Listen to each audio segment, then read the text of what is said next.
Hello, how are you all. आप सब लोग कैसे हैं। आज हम एक बहुत इम्पॉर्टेंट चीज़ करेंगे। आज हम एक बहुत महत्वपूर्ण चीज़ करेंगे। क्या बताओ। जब भी हम कोई वाक्य बनाते हैं, कोई भी सेंटेंस बनाते हैं, तो हम बहुत से वर्ड्स का यूज़ करते हैं ना। तो उन वर्ड्स का अपना अपना काम होता है। यानी कि हम जो भी शब्द यूज़ करते हैं, कोई भी वर्ड यूज़ करते हैं, उस वर्ड का सेंटेंस में या वाक्य में अपना एक काम होता है। ठीक है।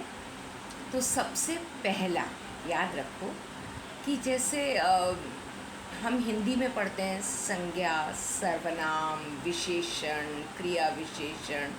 ठीक इसी तरीके से हम इंग्लिश में पढ़ते हैं नाउन, प्रोनाउन। तो ये 8 होते हैं, 8, और इनको हम बोलते हैं पार्ट्स ऑफ स्पीच। ठीक है। तो पहला पार्ट्स ऑफ स्पीच जो है वो है नाउन। मैं आपसे कहूँ कि नाउन जो है, noun means the name of person, place और thing, feeling, emotion and idea. काफ़ी कन्फ्यूजन हो जाएगा आपको। मैं एक बहुत साधारण सी बात कहती हूँ, किसी भी चीज़ के नाम को नाउन कहते हैं। मेरा नाम है अर्चना, तो अर्चना क्या है? नाउन। ठीक है। मान लो मैं मुंबई में रहती हूँ, तो मुंबई जगह का नाम है, तो मुंबई नाउन हो गया, है ना। इसी तरीके से वस्तु का नाम हुआ बुक, नाउन हो गया, है ना। Girl noun, boy noun. इस तरीके से याद रखिए, नाउन बहुत ज़रूरी चीज़ होती है एक सेंटेंस के अंदर, क्योंकि नाउन जो है वो सब्जेक्ट का काम करता है, ऑब्जेक्ट का भी काम करता है। अब आप कहोगे सब्जेक्ट क्या होता है, ऑब्जेक्ट क्या होता है ना। कर्ता का काम करता है, कर्म का काम करता है। याद रखो, किसी भी सेंटेंस में जब भी हम कोई सेंटेंस बनाते हैं, तो हम किसी भी, we talk about a person, place और थिंग। हम किसी भी इंसान, जानवर, जगह या वस्तु के नाम का उपयोग करते हैं। तो वो जिसके बारे में हम बात कर रहे हैं, वो क्या हुआ? सब्जेक्ट। ठीक है ना। तो नाउन की इसलिए ज़रूरत पड़ती है हमको, या आप कहें तो नाउन की जगह जो शब्द यूज़ किया जाता है उसे हम प्रोनाउन कहते हैं। जैसे मेरा नाम है अर्चना, है ना। तो मेरी जगह अगर आप कुछ यूज़ करना चाहोगे तो आप बोलोगे she. Archana is my teacher, she is a she's a beautiful teacher. Okay, she's a beautiful teacher. तो अर्चना नाउन हो गया एंड शी प्रोनाउन हो गया। उसी तरीके से हमें ये छोटी छोटी चीज़ें अगर हम ध्यान रखें, तो सबसे पहला पार्ट्स ऑफ स्पीच हो गया noun. Noun means naming words. Name of anything is noun. Name of person, place, thing, animal, feeling, thought, idea, material ना। Silk noun, gold noun, Archana noun, Mumbai noun, city noun, India noun, pen noun, specs noun, yes, ring noun. Simple चीज़ हो गई ना। तो किसी भी चीज़ का जो नाम होता है ना, वो नाउन होता है। ठीक है। अब नेक्स्ट, नाउन के जगह पे जो हम यूज़ करते हैं, यानी कि अगर हमको नाउन बार बार एक ही सेंटेंस में मैं बोलूँगी Archana is my teacher, Archana teachers English, Archana comes every day online to teach us. Archana is in red dress. Archana is smiling at us. बार बार अर्चना अर्चना अर्चना अर्चना आदमी का दिमाग खराब हो जाएगा.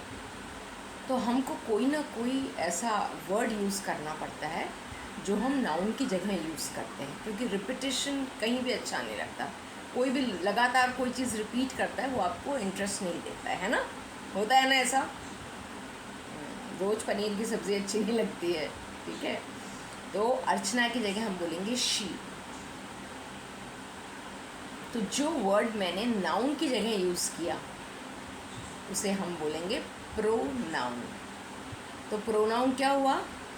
The words which are used in place of noun are pronouns. यानी कि वह शब्द जो नाउन की जगह यूज़ किए जाते हैं उन्हें हम प्रोनाउन कहते हैं. जैसे she, he, it, they, we, you, ये सारे के सारे प्रोनाउंस हो गए. इजी हो गए ना. अब उसके अलावा नाउन, प्रोनाउन. अब नेक्स्ट क्या है? एडजेक्टिव. एडजेक्टिव मीन्स वो वर्ड्स जो हमें नाउन और प्रोनाउन दोनों के बारे में ज़्यादा बताते हैं या उनको डिस्क्राइब करते हैं, है ना. जैसे Archana is a good teacher. So what kind of teacher? Good. So good is what? Adjective. ADJECTIVE. Adjective. ठीक है. Mumbai is a big city. What kind of city? Big. BIG. Big. Big क्या हो गया? Adjective. Yes, it's something very simple. Yes, Delhi is a busy city. So busy, adjective. So अब parts of speech हमने पहला कौन सा किया था? Noun. Noun का मतलब name. Name of person, place, thing, feeling, idea, thought, material, group, कुछ भी नाम किसी का भी हो वो नाउन होता है. ठीक है. और नाउन की जगह जो हम वर्ड्स यूज़ करते हैं जैसे he, she, it, you, they, we, है ना, ये सारे प्रोनाउंस होते हैं. ठीक है. ठीक है. अब आगे एडजेक्टिव. जो नाउन या प्रोनाउन को डिस्क्राइब करे, उनके बारे में हमें ज़्यादा बताए, उसे हम एडजेक्टिव कहते हैं. ADJECTIVE. एडजेक्टिव. जैसे मैंने आपको बोला अर्चना इज़ अ गुड टीचर. तो कैसी टीचर है? गुड. तो गुड वर्ड हमको अर्चना के बारे में ज़्यादा बता रहा है. समझ में आई? Mumbai is a big city. तो बिग वर्ड जो है वो एडजेक्टिव हो गया. अब यहाँ तक आपको 3 पार्ट्स ऑफ स्पीच आपने सीखे. अब हम फोर्थ पार्ट ऑफ स्पीच करेंगे. कौन सा है fourth part of speech? Verb. Verb जो है ज़्यादातर हम सब ये समझ के बैठे हैं कि वो एक्शन वर्ड है. कोई भी एक्शन वर्ड होगा वो वर्ब होगा, ऐसा नहीं होता है. कई बार वो एक्शन का काम नहीं करके एक्शन का नाम का काम करता है. इसलिए याद रखो, verb is a saying word. Verb कुछ कहता है. क्या कहता है? बताओ. वर्ब ये कहता है कि सब्जेक्ट ने या कर्ता ने क्या किया. What did the subject do. जैसे the cat killed the rat. So what did the cat do? Killed. So killed क्या हो गया? किल्ड इज सेइंग कैट ने क्या किया, इसलिए killed is verb. Got it? Now second क्या कहता है? सब्जेक्ट के साथ क्या हुआ. सब्जेक्ट के साथ क्या हुआ. What happened to the subject. The rat was killed by the cat. What happened to the rat? Was killed. So was killed is verb. Okay. Or third, what is the subject? The rat is dead. So is. तो verb हमको 3 चीज़ें कहता है, क्या किया, क्या हुआ और क्या है, ये कहता है हमको. यानी कि what did the subject do, what happened to the subject and what is the subject. समझ में आया? यानी कि कोई भी एक्शन जो सब्जेक्ट के ने किया, सब्जेक्ट के साथ हुआ या सब्जेक्ट है, उसको हम वर्ब कहते हैं. समझ में आया? ठीक है. अब हम आगे बढ़ते हैं. नेक्स्ट हमारा पार्ट हुआ क्या? एडवर्ब. अब एडवर्ब से ही सब लोग सोचते हैं कि एडवर्ब मीन्स वर्ब के बारे में जो बताया वो एडवर्ब ने. देखो एडवर्ब जो होता है वो 3 काम करता है. 3 works. There are 3 works of adverbs. Number 1, adverb modifies the meaning of verb. यानी कि एडवर्ब जो है वो वर्ब के मीनिंग को और क्लियरली हमको समझाता है. कैसे? Sita sings sweetly. Sita subject है, सिंग्स वर्ब है, स्वीटली कैसा गाती है सीता? गाती कैसा है, यानी कि वर्ब के बारे में बता रहा है. देखो गाती कैसा है? स्वीटली. तो sweetly word is adding to the meaning of verb, therefore it is adverb. Clear? Now number 2, Sita sings very sweetly. Now Sita subject हो गया, सिंग्स वर्ब हो गया, स्वीटली एडवर्ब हो गया. अब कितना sweetly? How much sweetly? Very sweetly. यानी कि ये वर्ड वेरी है वो हमको स्वीटली के बारे में बता रहा है. और आपको पता है कि स्वीटली तो एडवर्ब है.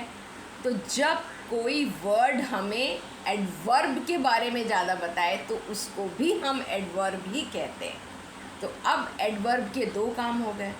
It adds to the meaning of verb.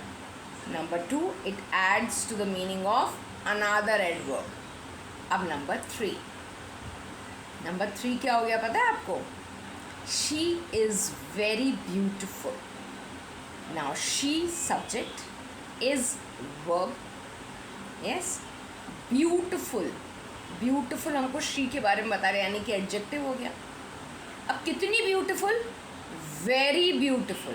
अब जो वर्ड वेरी है ना वो हमको ब्यूटिफुल के बारे में बता रहा है, इसलिए adverb adds to the meaning of adjective. यानी कि एडवर्ब जो है वो एडजेक्टिव के बारे में ज़्यादा बताता है. तो अब एडवर्ब के 3 काम हो गए. पहला, adverb modifies the meaning of verb, another adverb and adjective. Clear? Easy? Easy है ना? अब नेक्स्ट है प्रेपोजिशन. अब प्रेपोजिशन सबसे छोटे छोटे वर्ड्स होते हैं, ऑन और इन और बाय, और इन सब के अंदर हम सब उलझते रहते हैं, है ना. मगर हमको ये मालूम होना चाहिए ना कि प्रेपोजिशंस होते क्या हैं. Prepositions establish relationship between subject and object, 2 nouns or 2 pronouns or 1 noun or 1 pronoun, है ना.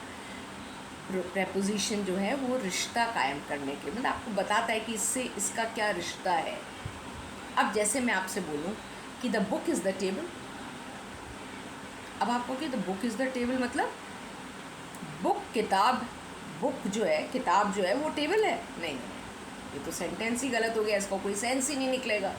इसलिए हमको बोलना पड़ेगा the book is on the table, the book is under the table, the book is near the table, आप कोई भी ऐसा शब्द यूज़ कर सकते हो जो कि बुक और टेबल का रिलेशन बताए। तो जो शब्द दो नाउन्स या सब्जेक्ट ऑब्जेक्ट के बीच का रिलेशनशिप बताते हैं, रिश्ता बताते हैं कि उन दोनों के बीच में क्या रिश्ता है, रिलेशन है, उसको हम प्रपोजिशन कहते हैं। जैसे the ball is in the bag, in the ball is the bag नहीं होगा, the ball is in the bag, ऐसे याद रखने वाली बात है। क्लियर? अब नेक्स्ट है conjunction. Conjunctions are joining words. हम जैसे हिंदी में बोलते हैं ना, राम और सीता, और मतलब क्या हुआ, एंड, है ना। तो conjunctions are joining words. Conjunctions दो शब्दों को, दो फ्रेजेस को, दो वर्ड्स को, दो फ्रेजेस को, दो सेंटेंसेस को जोड़ते हैं, इसलिए वो जॉइनिंग वर्ड्स होते हैं। जैसे एंड, बट, इस तरीके से, और, आइदर, और, नाइदर, नॉर, ये सारे कंजंक्शंस होते हैं। ठीक है। अब लास्ट होता है इंटरजेक्शन। इंटरजेक्शन क्या होता है पता है आपको? इंटरजेक्शन होता है वो वर्ड्स जिनका कोई मीनिंग नहीं होता, मगर वो भावना के लिए या इमोशन के लिए यूज़ किए जाते हैं या उनको रिप्रेजेंट करते हैं। जैसे मैंने अगर आपको नोचा ज़ोर से, तो आप क्या बोलोगे? आउच। तो आउच का मतलब क्या हुआ? आउच ये बता रहा है कि आपको दर्द हुआ, है ना। आहा, तो आप खुशी बता रहे हो, आप सैडनेस बता रहे हो। तो जो शब्द आह, ओ, आउच, वाओ, ये सारे शब्द जो हैं ये फीलिंग्स के लिए यूज़ किए जाते हैं, इमोशंस के लिए यूज़ किए जाते हैं। इसलिए इनको हम इंटरजेक्शन कहते हैं। INTERJECTION, interjection. क्लियर? तो अब हमारे पास 8 पार्ट्स ऑफ स्पीच हैं। Noun, pronoun, adjective, verb, adverb, yes, adverb, then preposition, then conjunction, then interjection. Clear? अब हम जब अगली बार मिलेंगे तब हम आपको नाउन के बारे में डिटेल में बताएंगे। ठीक है? ओके, बाय बाय, फिर मिलेंगे कल।